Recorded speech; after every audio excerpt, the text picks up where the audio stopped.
Som rada, že ste tu.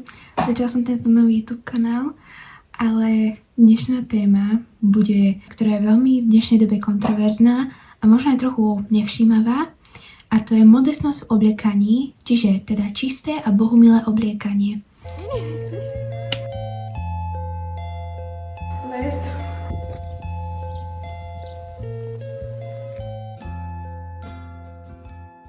Ja som Sára, ja som kresťanka a zdala som svoj život Bohu od októbra 2024 a dúfam, že spolu začneme takú príjemnú a peknú cestu a tento YouTube kanál bude o tom, aby som oslovila mladých ľudí presne tak, ako Boh oslovil mňa. Verím, že skrze Ducha Svätého sa mi toto veľmi podarí a modlím sa, že nech tento YouTube kanál sa rozšíri všade, kde sa má a nech to príjme veľmi veľa ľudí.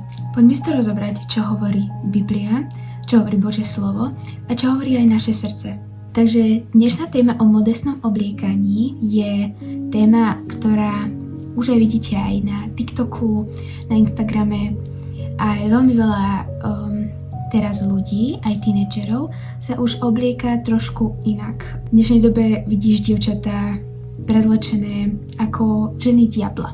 Krátky crop top, utiahnuté kraťase, prešperkované a domachlené, čiže veľmi namalované. Tak sa obliekať a tak sa nemáme ukazovať.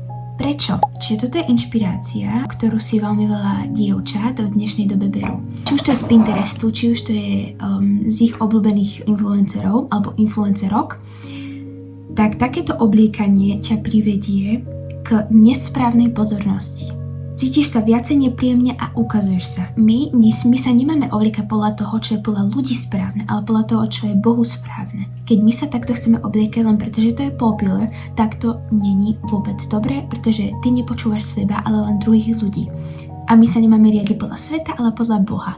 Hovorím o nesprávnej pozornosti tým, že od chlapcov alebo od chalanov, od mužov dostaneš sexuálnu pozornosť. Eyes like this. Two wild and crazy guys. Nah, I'm just kidding. How you doing? Good? Nice dress. You look beautiful. Keď ukazuješ veľmi veľa pokožky, tak to neznamená, že Boh nám zakazuje, aby sme sa takto neobliekali. Práve že opak. On nám chce len dobre. On nám chce dobre. Nie je zle, že nám všetko zatrhne. Boh není taký. Prečo by nám niečo zatrhol, čo nám nespôsobí zle? On nám zatrhne veci, ktoré nám spôsobia zlé. Čiže sexuálnu pozornosť od chlapcov, napríklad nejaké už vtipy, nejaké už pískanie po nás, nejaké už, že chalani idú za tebou a ťa začnú opýtkávať. Boh toto nechce. On ťa chce ochrániť pred zlým. Naopak, takéto obliekanie, čo je modesty a čo je slušné, tak také obliekanie ti dá eleganciu a pokoj. Prináša to správnu pozornosť, napríklad od dievčat, že sa ťa spýtajú, že skade máš tento top, vyzeráš veľmi dobre, plne tak žiaríš a takto. A to sa Bohu ľúbi. Modestnosť nie je hanba, ale hodnota. Nie je to o tom, že zakrývať sa z pocitu viny, ale skôr o seba úcti a dôstojnosti. Modestnosť chráni tvoje telo ako chrám Ducha Svätého. 1. Korinťanom 6, 19, 20. A slušné obliekanie vyjadruje, kým sme vo vnútri. Naše oblečenie je často prvým jazykom, ktorým komunikujeme. Ak sme Božie dcéry, alebo Božie žienky, Božie dcéry, tak chceme, aby to bolo vidieť aj navonok, nie len navnútri. Nie povrchne, ale čisto a s láskou. Čo hovorí kultúra a čo hovorí Biblia? Dnešná spoločnosť tlačí na ženy, aby sa odhalovali a boli trendy. To, čo som hovorila. Ale Boh nás volá, aby sme nešli s davom, ale žili inak. Rímanom 12.2 hovorí: a nepripodobňujte sa tomuto svetu, ale premente sa obnovením zmýšľania, aby ste vedeli rozpoznať, čo je Božia vôľa, čo je dobré a čo mu je príjemné, čo je dokonalé. To sa píše v Rímanom 12.2. Takže my nemáme sa podobať tomu svetu, my sa máme podobať Bohu, pretože zo sveta je všetko zlé. Modestnosť nie je o pravidlách, ale o postoji srdca. Nie je to len o zakrytých ramenách a kolenách, ale o postoji, komu tým slúžim. Či slúžim svetu, chalanom, trendy babám, alebo či slúžim Bohu, ktorý nám chce dobre a ktorý chce, aby sme sa slušne, krásne obliekali. A keď ty si to dievča, ktoré sa modestne obliekaš, tak buď svetlom pre tie iné dievčatá, buď inšpiráciou, lebo oni to svetlo a ovocie uvidia časom. Neboj sa, modestnosť môže byť svedectvom, tichým, ale silným. A mladšie dievčatá sa pozerajú na nás. Čo uvidia? Či uvidia trendy, Instagram model girl, alebo či uvidia svetlo a pokorné dievča, ktoré chce mať dobrú budúcnosť a ktorý chce mať dobrý život. Poďme si vysvetliť nejaké verše z Biblie, ktoré hovoria o modestnom obliekaní, pretože veľmi veľa bab hovoria argumenty, že ale to sa v Biblii nepíše, tam sa len píše, že sa máme obliekať skromnosťou a láskou, ale to je vnútri. Ja môžem navonok byť takáto, lebo sa cítim v tom pekne, keď mne to neuškodzuje, no bla bla bla bla. No tak to proste není. Ty sa nemáš obliekať tak, ako sa cítiš, ty máš sa obliekať tak, komu slúžiš. Ty sa nemáš riadiť podľa pocitov. Ty sa máš riadiť podľa Boha. Pocity vedia tiež klamať. Satan je veľmi, veľmi hravý s takýmito vecami. A keď ti dá takýto pocit, tak to spravíš. Keď ti dá takýto pocit lenivosti, tak sa ti nič nechce robiť. Ale lenivosť je jeden zo 7 hlavných hriechov. Takže pozor na to. Pocity veľmi klamú. 1. Timotejovi, 2. kapitola, 9. až 10. verš. Podobne aj ženy, nech sa ozdobujú slušným odevom, s cudnosťou a zdržanlivosťou, bez výstredných účesov, bez zlata a perál, bez drahocenných šiat, ale nech sa ozdobujú dobrými skutkami, ako sa slúži ženám, ktoré sa rozhodli pre zbožný život. Týmto, že my sa máme obliekať so slušným odevom, to už hneď vystihuje čo Biblia hovorí, čo ženy a niektorí ľudia nechcú s tým argumentovať, pretože oni si myslia, že Biblia je napísaná mužami a človekom. Je. Ale tými ľuďmi, ktorí sú zbožní a ktorí nám chcú dobre, Boh im toto povedal, nech to tam napíšu.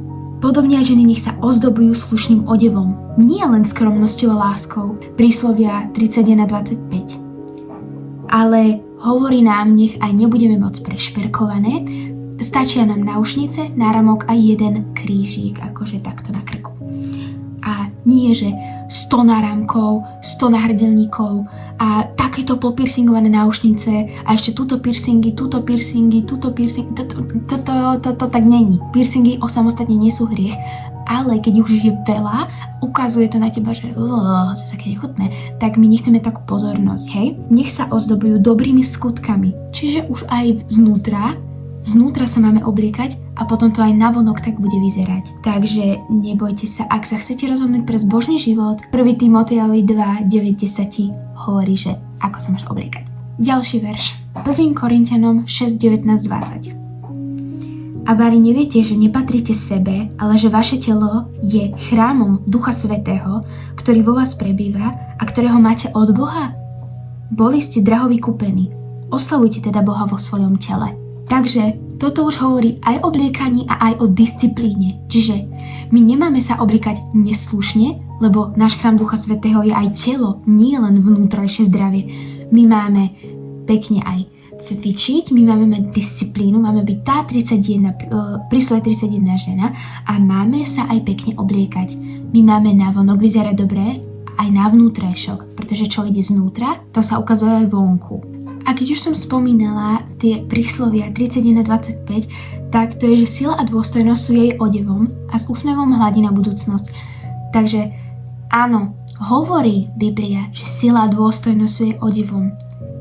Ale to znamená, že máme mať silu, dôstojnosť. A to už je znútra. Máme byť usilovné, čiže máme sa starať o svoj chrám Ducha Svätého, čiže cvičiť, dobre papať, dobre sa stravovať, dobre zmýšľať a aj sa máme navonok tak obliekať, pretože to je náš odev. A myslíte si, že silná a dôstojná žena sa oblieka ako žena diabla? A keď už teda máte tie argumenty, že a ja kúpim také oblečenie a toto a to vôbec nechcem a takéto, je strašne veľa obchodov a ty nemusíš mať tričko s Ježišom. To není také obliekanie. Čo si vy myslíte, že my sa obliekame takto? Vôbec. Ja mám tričko, že Jesus loves you a mám tam verš, ale to není také obliekanie, čo Boh akože, nie že čo chce, ale proste to tak nemyslel. Je krásne, keď máš s veršom tričko, ale on to myslel, že akože napríklad takéto, alebo takéto, alebo takéto. Aj toto je síce pekné, ale on to tak nemyslel, že máme mať s Ježišom tričko. Hej? Lebo on tak poprvé ani nevyzerá. Lebo nikto nevidel Boha, to sa píše v Biblii. Sú napríklad obchody Zara, H&M, Bershka a aj Shein. Dobre, ja som Shein girly, takže ja sa môžem tým vychvaľovať. A mnoho ďalších, ktoré majú takéto slušné oblečenie. A to viac také klasy, než ktoré ukazuje moc kože. Na záver by som chcela povedať, že ty to dokážeš. Boh v teba dôveruje a ja verím, že ty sa začneš pekne obliekať a kľudne tu mať, dole v popisku budete mať aj môj Instagram, aj môj TikTok a kľudne mi na Instagram môžete poslať vaše fotky, že ako ste pekne oblečené, alebo nejaké fitchicks mi môžete dať, alebo sa môžeme spojiť a môžem vám pomôcť s takýmito ženskými vecami, lebo ja chcem tento YouTube kanál hlavne dedikovať ženám a tínedžerkám a mladým dievčatám, pretože ja sa moc v chlapských veciach nevyznám, ale keď to budem už vedieť a budem sa viacej to učiť, tak tu určite tiež budem dávať také veci. Takže ja chcem byť pre vás ako taká tá staršia sestra a chcem vám pomáhať pri viere. Duch Svätý urobí svoju vec, ale ja vám chcem len pomôcť a vás do toho akoby tak posunúť, pretože ja verím, že táto doba sa nejako zlepší trošku. A hlavne u mladých ľudí. Viem, že mladí ľudia bývajú takí inakší, ale už aj na TikToku veľmi veľa dievčat, krásnych dievčat, vidím, jak sa tak pekne správajú, ako pekne šerujú gospel a to presne chcem ja. Ja chcem šerovať gospel a chcem vám pomôcť, čiže kľudne mi napíšte. Musím zistiť, ako sa tu povolujú komentáre, pretože ja som dala, že verejné, alebo aj súkromné som dala, ale ani jedno, že je to deti pod 16 a deti nad 16 a stále mi nešli komentáre, takže ak to nejako zistím a ak mi ChatGPT nejako pomôže, tak kľudne povolím tu aj komentáre a môžete mi písať. Som veľmi rada, nech vás Pán Boh žehná, nech vás sprevádza tam, kam má a nech vám pomôže s obliekaním a dúfam, že som aj ja vám pomohla a keby ešte nejaké hlbšie detaily, tak kľudne dole v popisku máte môj Instagram aj TikTok, ako som hovorila a môžete mi kľudne napísať a ja vám veľmi rada poradím, ak budem vedieť. Jesus loves you. Ježiš vás miluje a nech vás tá viera drží ďalej, pretože vtedy budeš spasená a bude to stať za to. Ahojte!